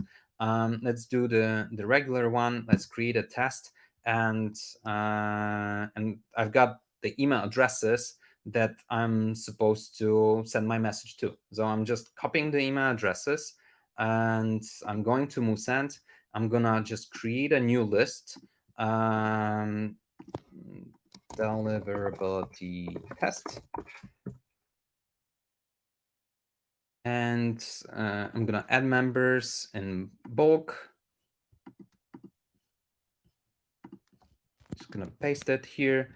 Yeah, I do have consent because those are like test email addresses. It's just email. I don't need to be notified, and it's gonna probably it's gonna take a moment, but I believe it's gonna be like it should be relatively quick. So in meantime, I can actually show you that from here, Bouncer and Email Console will just wait for 72 hours for the message. So you do have time to perform that kind of test. And if you would go to continue, we're going to be kind of waiting for those 80 emails. You can open the report to see what's going to be the kind of the format of it. And in the meantime, I hope that the import will. Yeah, I've got 81 subscribers already and at the deliverability test. So what I'm gonna do very quickly is let me just start a campaign, create a new campaign. It's gonna be just a regular campaign. You could use awesome like predefined templates from Musen, but I'm kind of a minimalistic type of a guy, so I'm gonna go with the plain text and Black Friday, let's say campaign. Subject line, it's how we roll for Black Friday. And I'm gonna send it from my account that I've got at Musens. Yeah, and I'm just gonna go next. So I'm gonna choose the email list. Of course, I could, like, if I had the design first and I had the message created before, I could use it, and you could kind of test different messages that you have just to see what's your deliverability. But here I'm just gonna type a simple message. Hello, I'm so pleased to tell you that we skip Black Friday. We make whole November black. Cheers, Kada. So this is like a simple message that I'm gonna send. There have been a couple of typos probably, and I want it to be sent now. Yeah, everything is kind of ready, so I'm just pressing send. It will take, like Musend is just giving me 30 seconds to kind of cancel it. if I realize that, I made a mistake. So yeah, probably in 30 seconds, the message will be sent. It's right now ready to be sent. So we need to wait a bit, just in case we want to cancel it because we realized that we missed the message or audience or whatever. So the report here is waiting. The bouncer screen is as well waiting for those 80 messages. Okay, Musen is sending it right now, and probably very soon, yeah, the messages are sent. So probably we should start seeing some messages coming in here. Not yet. They're flying, and in a bit they should be here. So we'll see, what's our deliverability actually. Yeah, they started to be coming so far. The progress 4%, 3% inboxing. It's probably the same results should be reflected in a bit also inside bouncer. So it seems like okay, almost ready. We see that, yeah, for the main email service providers, we're good, but there are some that actually messages landing in the spam folder. So we've got Yandex, which is not kind of surprising because Yandex, I don't have any people with whom I communicate that I do use Yandex, so Yandex doesn't know me, so that's why all the messages are being delivered to spam. But also it seems like some iCloud messages are landing in spam. It might be because of the fact that actually the the message wasn't crafted with the highest quality, and because there have been some typos and maybe some spam words as well. So that's why some of the messages landed as spam. Sometimes it might take a few minutes, especially with some email providers, but in general, everything looks okay. So as you can see, we can also see if we are blocklisted, if the SPF is correctly set up, DKIM and DMARC, and you're as well able to say, how good are you in inboxing. And as I said, it may, different results different aspects may come into play, both if it comes to your reputation, but also the message there is. So sometimes if you will see that you're actually landing in the spam folder for some main, for example, email service providers, it might make sense to whether use the Postmaster, Google Postmaster, Microsoft SNDS, or other tools, or reach out to deliverability experts, for example, like Yana Tori or Sarah, to help you figure out what would have been the issues. Or you can actually, if you will see like a lot of reds here, first of all, check if the SPF, DKIM, DMARCs are correct, if you aren't blocklisted in any way. But as well, it might make sense to run several tests, like one by one, just starting simple. Like first start with just maybe sending directly from your mailbox, or just send very, very simple message that that have been inboxing using your tool, your ESP. Then gradually add the portions of the message that might be risky, and see which messages are landing in spam and which are not, because there may be things related to the content. Like recently I had one of our customers had deliverability issues. They've been their reputation was really good, but their messages were landing in the spam folder. And when we did analyze it deeply, we realized that actually it was about the message, and they actually created a message in the Word document and copied it and put it, and sent it from their Gmail. But the HTML was so dirty that the HTML that kind of was created by Word, that was copied and pasted into Gmail, including the changes of the fonts in the meantime, the message was just looked spammy from the perspective of the quality of the HTML, and just correcting that helped a lot with deliverability. So yeah, that's the kind of demo time. That was a demo of how you can test those two things. And as a kind of closing note, we want you guys to be prepared for the high season in email. So that's why we're kind of announced. We not only wanted to provide you with knowledge and the access to experts, but also we want to provide you with the tools.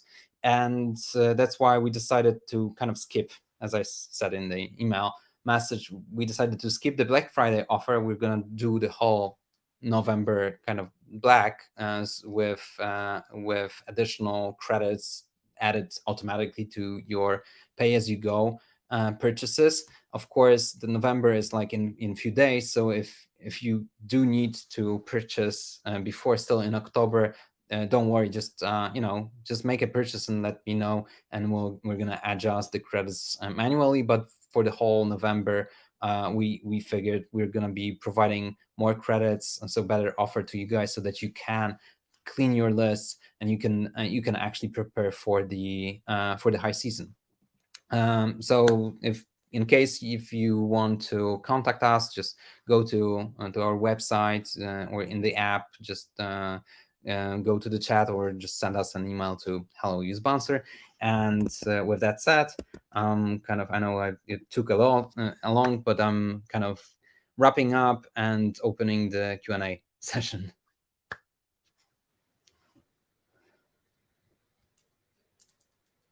All right.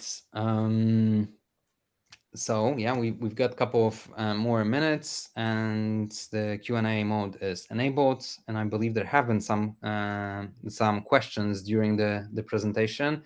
I'm sure Jakub will be identifying them and asking them here.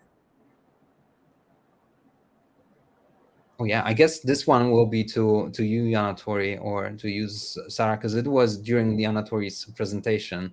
Ato was asking about the pretty weird situation about the SPF and DKIM success and DMARC lack of success. In my experience, when the DMARC success is at 0 and everything else passes, is usually because the DMARC is not implemented correctly, so they're not being tracked at all. That's usually the main one there, because there's no reason that the DMARC is implemented correctly in the DNS entries and SPF and DKIM are passing. So definitely go double check what rules that have been put in the DMARC or implement one so that it does pass. I don't know if you have any weird ones, Sarah, but usually in my cases, there's a problem with the DNS entry. Yeah, same experience here. And a tool if that makes you feel more comfortable, I do have a domain name that right now passes SPF and DKIM 100% and DMARC is 0%. However, I have to tell you that I checked again the DMARC again, and then I realized that also the percentage that I set up for the DMARC is not right now as P quarantine or P reject, is P equal none. So once I started to slowly increase the percentage, then I start to have more data in Google's Postmaster, and then bam, DMARC 100% success. Mm-hmm. So yeah, it might be related with the volume of the messages that have been there, but also with the kind of incorrect or not correctly implemented DMARC. I did have a customer that actually felt that they do have a DMARC, but the DMARC was indeed just DMARC version 1 and none as a rule. So without also a couple of required portions, so the DMARC record was incorrect as well. So that was also the reason why it wasn't passing. So at all, we would advise you, well, first of all, check the DMARC if it's, if you did set up the, for example, the email address to be notified, and if all the required aspects are there. We do have like pretty cool friends around, about well, in the DMARC space. We strongly recommend DMARC advisors. They're our close friends and partners, so you can check also their tools, and they provide for free some pretty solid, cool tools to verify your DMARC record, or also just humanize the DMARC reports from the XML to something that human can read. So we strongly recommend them.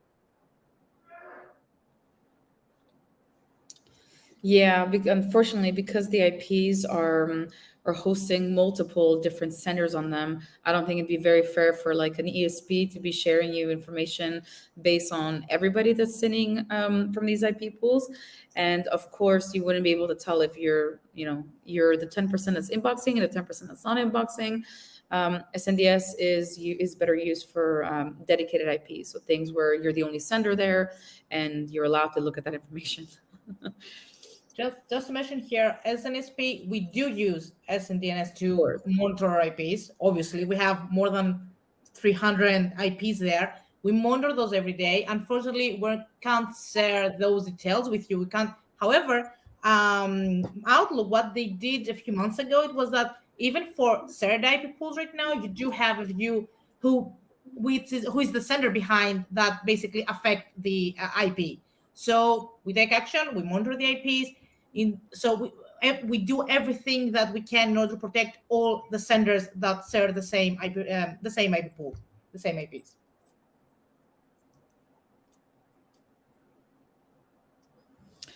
Oh, okay. First, go clean up your list, and then we can discuss about which platform you should use to have high deliverability. Then I need to ask you more questions like, how did you find those 500? And we're talking about recipients that they provided consent. Is it an old mailing list? I mean, I have thousands of questions right now to ask you about it. And you mentioned how warm up domain name. I mean, no. If you're gonna use a new domain name, you need to spend at least, I don't know, 30, 40 days, depends.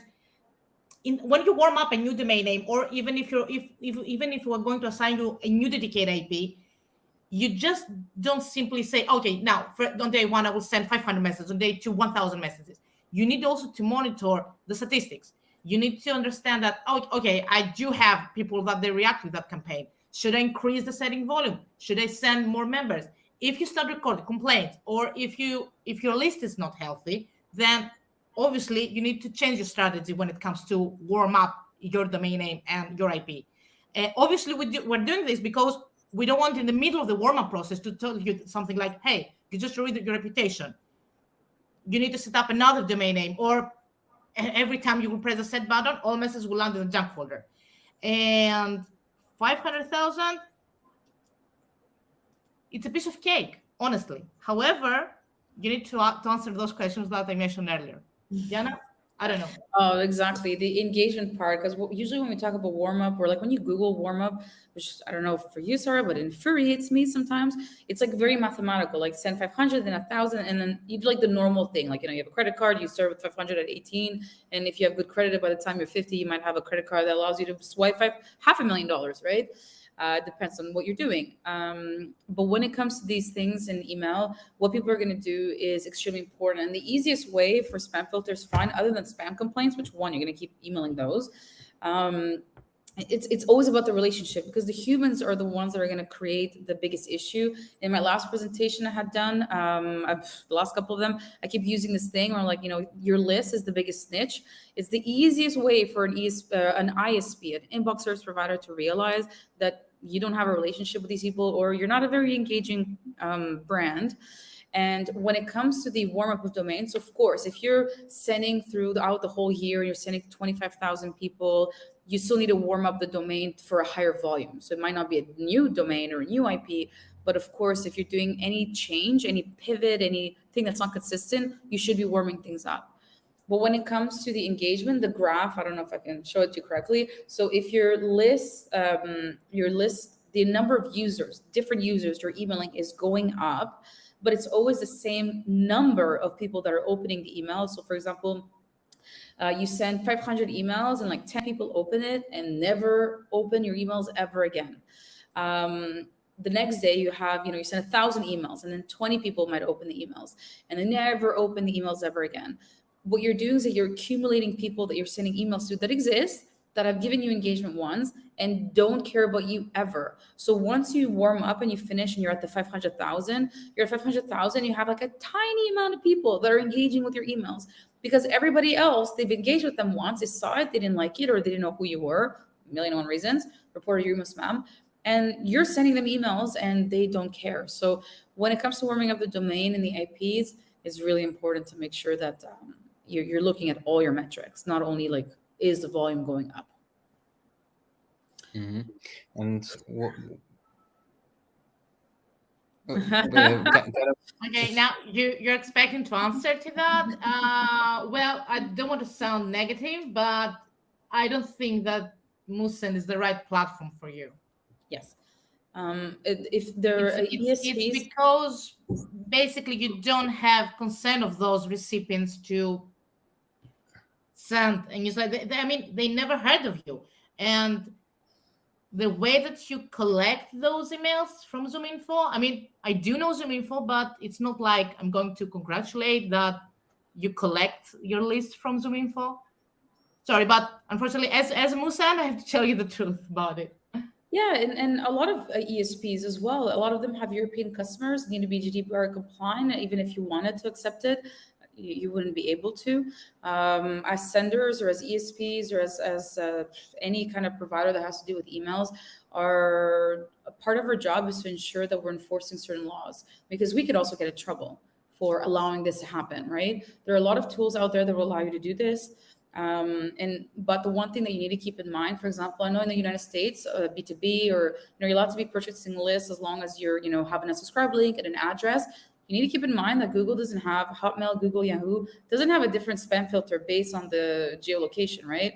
So if Europe doesn't like something, or Canada doesn't like something, or India and Brazil doesn't like something, Google is going to make sure that those things are enforced. And you might be an American citizen, you might be sending emails from the United States to the United States, or from a country that allows you to do this, but Google is not going to allow it. So what's going to happen here is, even if you're using a tool that allows you to do this, because it's in the right country and doesn't have the limitations that we have, Google's still going to stop you. So it's not us trying to be difficult. It's just how it is. And as time progresses, it's going to become almost impossible to do cold emailing. I would suggest that from the ZoomInfo list, if I were to say any kind of advice, I would suggest you crack down on your top most target people there, because I had a customer last week, and you guys are gonna laugh. I had a customer last week that was not a customer, a lead that came to us and asked some questions, and they bought a list of 30 million contacts of Greek people, which is funny because we're Greek people that were interested in cryptocurrency between the ages of 25 and 45. And the first thing I did was share my screen and tell them how many citizens there were in Greece. There are not that many. We don't have 30 million citizens in all of the whole country. So it was very funny to see that these were actual Greek people that lived in Greece, that were males between the ages of 25 and 45 that were interested in cryptocurrency. I suggested they go back and figure out who they actually wanted to email and have a plan for that. The more emails you send, the more Gmail has to make decisions, or like the inbox have information to make decisions on who you are. So I would definitely try and figure out a way to find people organically. It might be slower, but it's going to have a higher return. I promise you this. It's annoying. I know we're always telling people to send less emails and to less people, but it yields higher results. And you can make way better decisions with people that you know than with random people. And let's be honest, if I grabbed all of your emails and started sending you emails, after this webinar every week, you'd probably be annoyed at me too. So we when we're marketers and we put our marketing hats on, let's not forget how annoyed we are when we log into our inboxes every day.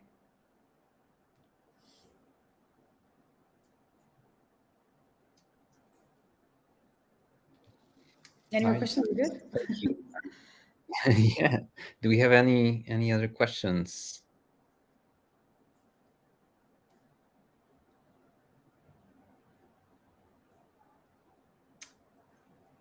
I Awesome. don't think so.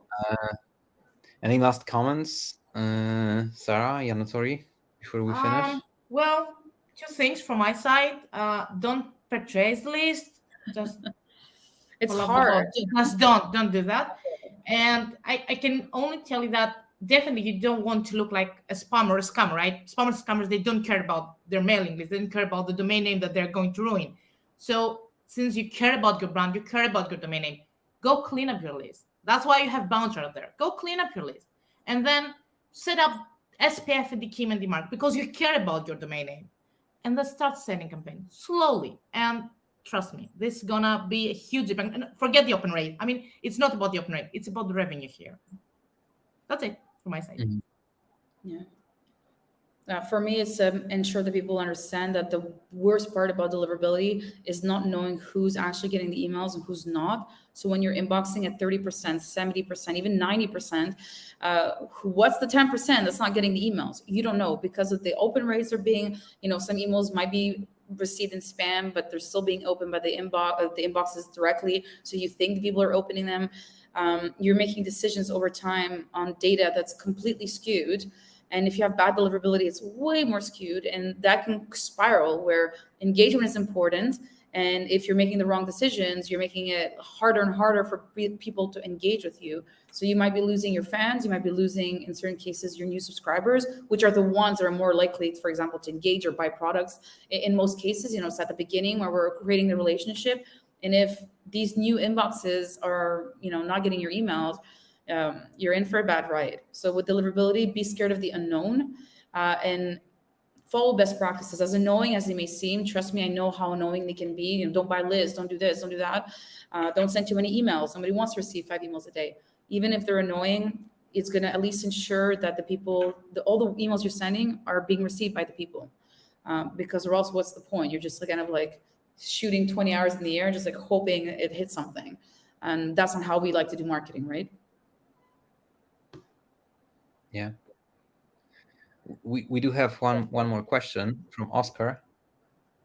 Yeah, you do actually. You have when it comes to the laws and the spam filters and so on, what they're expecting from you is to have a relationship with these people. So you can go to an event and be given a business card. Different types of relationships usually have different types of expirations. Some are like 6 months or things like that. But if somebody has made a purchase, they've implicitly consented to receive your emails. You just need to be sure that the human part is not going to bite you back. It's going to make sure that, for example, they bought something and you didn't go and abuse and send them an email every day for the rest of their lives. And also try to be clear. If people are purchasing something and they're going to be getting emails from you, make it clear that it's going to happen. In certain countries, it is legally required for people to know that you're putting them in their list. So put the little message there and just make sure that you're not abusing the relationship that you've just created with somebody. Because we all know if I buy something and you start emailing me a million times, even if I wanted you to send me emails, I'm expecting you to respect my time.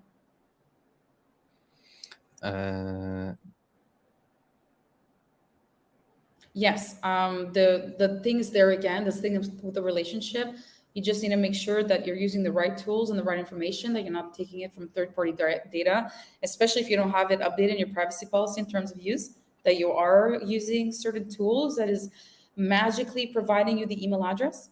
But if people have created an account with you or have given you, like the email in the form and, Shopify, for example, is able to connect it, you can send them 1 abandoned cart 2. Don't send them 20 until they buy something. Because then it's not a legal issue, it's not a relationship issue, it's you're an annoying sender issue. Yeah. And it's maybe to add something to that, it's good to deliver on promise, kind of, and it may be like assumed promise. Of course, it's much better to have like clean, everything kind of clean and clear. So have the consent so that people do know or can find the information of what kind of data do you collect and what do you do with those data, and with what partners, sub-processors. But if, for example, there are some kind of assumed aspects of your relationship, so maybe not everything wasn't just like clearly stated, you can assume in that kind of situation that you have a relationship with that human being, but it's good to give them the option to unsubscribe, and clean option to unsubscribe, so that they can do it if they need to, if they want to. By the way, if you do have like a clean unsubscribe process, then believe me or not, people will rather tend to click unsubscribe than report as spam. If they don't see by the way, unsubscribe should work pretty easily and properly. Like there are a couple big brands, American brands that I kind of subscribed at some point, and I wanted to unsubscribe because I moved from US back to Europe, and their unsubscribe process is not working. Like they're still sending, and I've been clicking on unsubscribe like dozens of times. I still didn't report it as spam because it's a cool big brand, but at some point I might get irritated. So make sure that this process works as well. It's good to also have a process of unsubscribe, like letting people to subscribe back. So it's kind of, so you kind of be bulletproof. So if someone unsubscribes, but then on your form subscribes again, just note that and do serve them messages, because they might want to hear from you again. Just don't keep them as unsubscriber, by default, because they unsubscribed before. But it's good to have it like clean and clear, and also deliver on promise. This is a super important aspect. That's my 2 cents.